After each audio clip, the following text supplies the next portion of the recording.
Nous sommes de retour en direct sur le plateau de TV Finance. Merci beaucoup si vous nous rejoignez à l'instant. Merci beaucoup pour votre fidélité. Et désormais, donc, il est l'heure de retrouver les Market Movers de James Day. Bonjour James. Bonjour à tous. Merci James d'être avec nous ce matin. Vous êtes, James, pour qui ne le sait pas, analyste technique et trader pour compte propre et chroniqueur financier.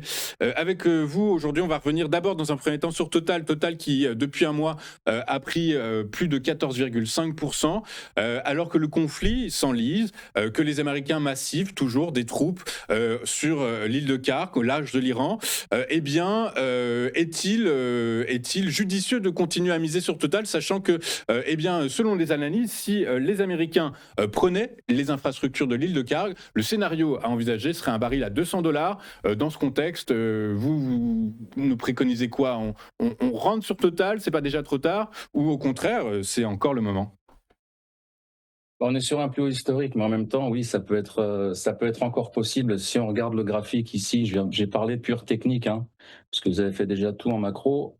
Ici, si on utilise par exemple l'éventail de Gann, on est déjà sur un niveau qu'on a atteint. Au plus bas, on pourrait redescendre et aller chercher les niveaux que j'ai indiqués ici, les 73, 63 par exemple, qui serait justement ici la ligne 2-1 de mon éventail de Gann. Ce qu'il faut savoir, c'est que depuis octobre 2025, on a fait quand même 61%. Depuis le début de l'année, on a fait 44%. On a des résultats qui sortent le 29 avril, il faudra être très, très attentif. On n'a toujours pas fait ma target que j'avais indiqué ici, les 45 euros par rapport à cette tête-épaule qu'on avait. On a là, comme vous pouvez le constater ici, un marché qui monte en ligne droite comme ça.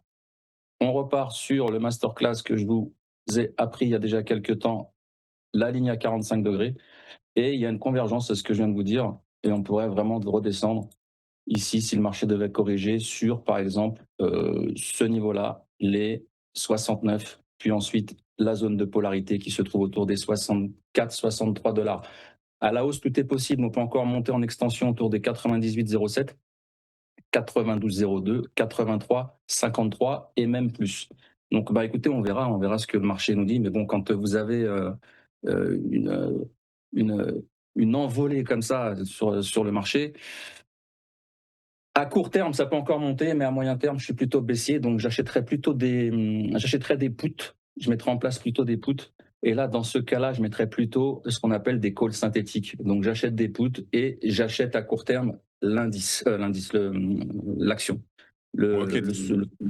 Oui, on comprend. Donc plutôt, donc a priori, vous êtes plutôt pour un scénario où, a priori, la guerre en Iran va trouver une issue plus favorable. Ouais, en tout cas, favorable. ouais. On n'en sait rien, mais en tout cas, a priori, on a atteint un point haut, une sorte d'acmé dans ce conflit. Et donc, a priori, vous nous conseillez plutôt de commencer à sortir, peut-être à dénouer les positions patiemment, prudemment, étape par étape sur Total Energy.